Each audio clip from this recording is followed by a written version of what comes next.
People living in small towns, what's the recent scandal? We think our prized manatee was killed instead of accidentally drowning. Prized manatee. I shit you not, he died on his 69th birthday RIP. In 2017, we had some kid going around to random porches and lighting bags of his own poop on fire. He never got caught. Then how do you know the poop is his? It didn't taste like animal poop. No luck catching them swans then? It's just the one swan actually. Girlfriend works in a nursery in a medium-sized town. A knife-wielding intruder broke into the nursery and they had the entire building on lockdown. Thankfully nobody was hurt and the man was quickly apprehended. I left my small town years ago, but I was home over Thanksgiving and got an earful. The local grocery store was renovated/expanded after 30 years and now everything's moved and you can't find nothing. I was home for 4 days and literally every new social interaction with people in town involved the goddamn grocery store and how awful it is now. Spoiler, it actually looks quite nice and they hang signs over the aisles telling you where things are. You know, like a grocery store. So the scandal is people in your hometown are idiots. They don't like change. Not a scandal, but we are trying to secede from a larger municipality because we pay hella taxes and get almost no services in return. The municipality is fighting tooth and nail to keep us in check like a good little cash cow. https://www.eaglexit.com/ I almost thought this was Eagleton joke from Parks and Rec. Enough so that I completely expected the website to be a Parks and Rec website. Sorry for your town troubles. Not really a scandal per se, but a man in my hometown beat up a bobcat that tried to attack his dog. The bobcat suffered to most injuries. Greater than per se, FYI, it's per se. Oops, frown. Somebody fucked their Christmas tree and it got stuck. Is that why the angel is on top? The scandal in my town is always the same. Someone is sleeping with someone else's husband. Or the 50-year-old dating the 18-year-old. I grew up in a small town. It always amazed me the number of men who were dating their daughter's best friend. Is dating just a classier term for fucking? Nothing really, other than a few porch pirates. Someone did shoot at one of them, but no one was injured at least. Since then it's stopped for now. There's no police station in town and the nearest one is a half-hour drive, so sometimes we have to take matters into our own hands. Greater than someone did shoot at one of them. Greater than since then it's stopped for now, you don't say. To shreds you say. A pigeon got caught in the supermarket and it made front page of local news website with live updates. I am hollering live updates. There are no scandals in my town. The town authorities cover everything up. Jim Rapier says Arthur Webley's been cutting a hedge that doesn't belong to him.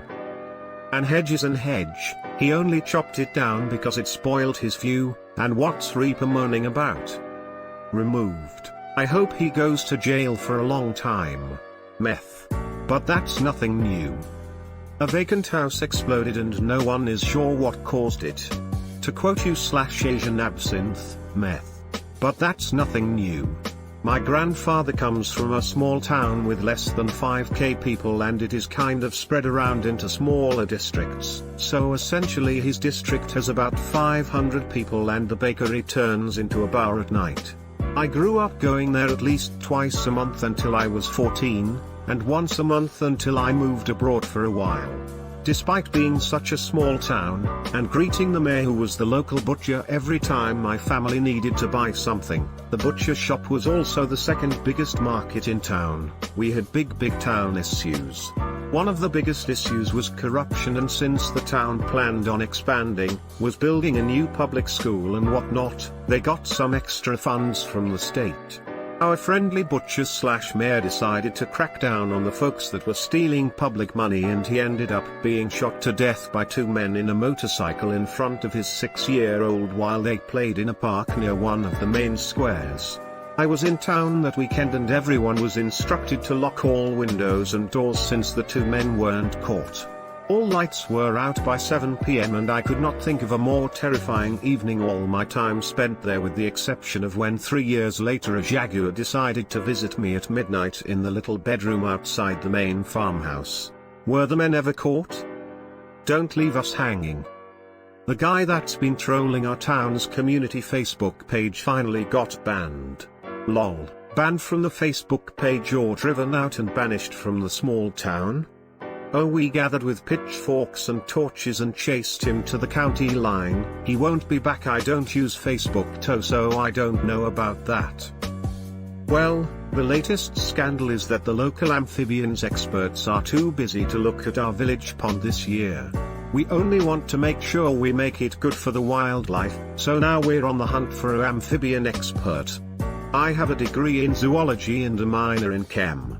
Head on down to a pool supply place and buy a water testing kit. That will tell you a good chunk of information. If you send me pictures, I'll give you a free look-see and tell you if it's cool or not. There even might be a subreddit where you can find out where the water pH and stuff should be for proper amphibian keeping. I'd love to hear the results of this. Our city council just voted to give themselves a 103% raise. Your city council probably just voted themselves out of office, if anyone bangs that drum next election. Depending on the election cycle, they are going to get paid for more than they'd make in 2 terms anyways. 2 city council members meddled in the city manager's hiring of a new fire chief. They put pressure on her to hire the candidate that was backed by the fire department's union, which is against city charter to do. There is a recording of it and they were very slow to release it as it would be politically damaging. www.mercurynews.com/2019/10/25/editorial/call for disclosure in Alameda cryonism scandal /ampt/. A substitute teacher at the high school started smoking a joint in class in front of students. Edit, apparently it was some kind of weed pen, not an actual joint. I mean, I love the devil's lettuce, but why would any sane adult think it's okay to do that? Our newly elected mayor, who is a school teacher as well, caused in a head-on car crash, injuring 2 small children in the other car. She was found to be drunk and it was 3:30 p.m. on a weekday. The kicker, she wasn't charged with a crime, as of yet, but she did resign after considerable thought. Greater than but she did resign after considerable thought. That's so sweet of her. Town wanted to decommission the airport. The people did not. The people won. Usually it's the other way around. People buy 20-year-old houses next to a 45-year-old airport, then complain about the noise and petition to get the airport shut down. There's actually a huge amount of funding and research that goes into airport noise abatement. The town went with the lowest bidder for a big roadwork contract, and it turns out they were totally unqualified for the job and were messing stuff up. So the town fired them and hired the second lowest bidder. Same thing. They're on their 3rd contractor now, and the project, which was supposed to be done this summer, will hopefully be finished sometime next year. Hopefully they finish in time for the Piston Cup. Terrible heroin epidemic. Brother's best friend, who was fairly close to our family, overdosed a few days ago. My brother only has maybe 2 childhood friends left because of this. The police chief, who everyone hates and has implemented a police state in our town, recently got made city planner too, in a behind closed doors vote. He's only been here for 3 years too. Viva la revolution. A couple months ago someone left their fire pit in their driveway for a few days.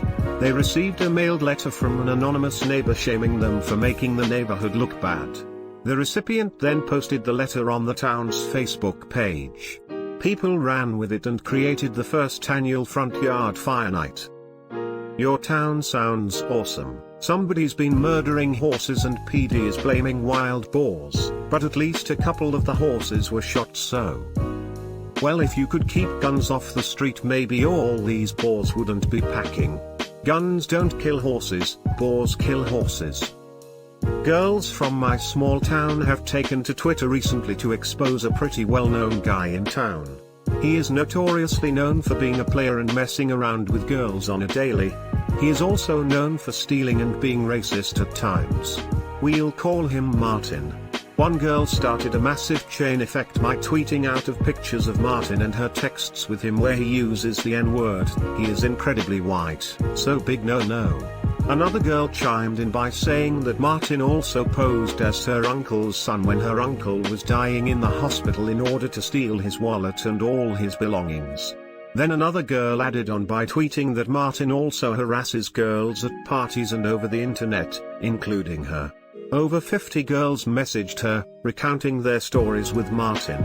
16 girls came forward to say that he raped them. Only 2 of them went to court. Martin won both times due to lack of evidence. There weren't even rape kits performed on these girls who went straight to the police. So these girls are posting on social media to raise awareness and to get something done about this guy. You can see his overdue karma is clearly coming. So many people in my small town have spoken up about it, but there's also a lot of people making excuses for him and blaming the girls who are making a stand, saying they're chasing clout. Kinda hard to watch, but I'm glad that something is being done about it instead of just silence. Fuck Martin and all the Martin defenders. You could definitely say that again.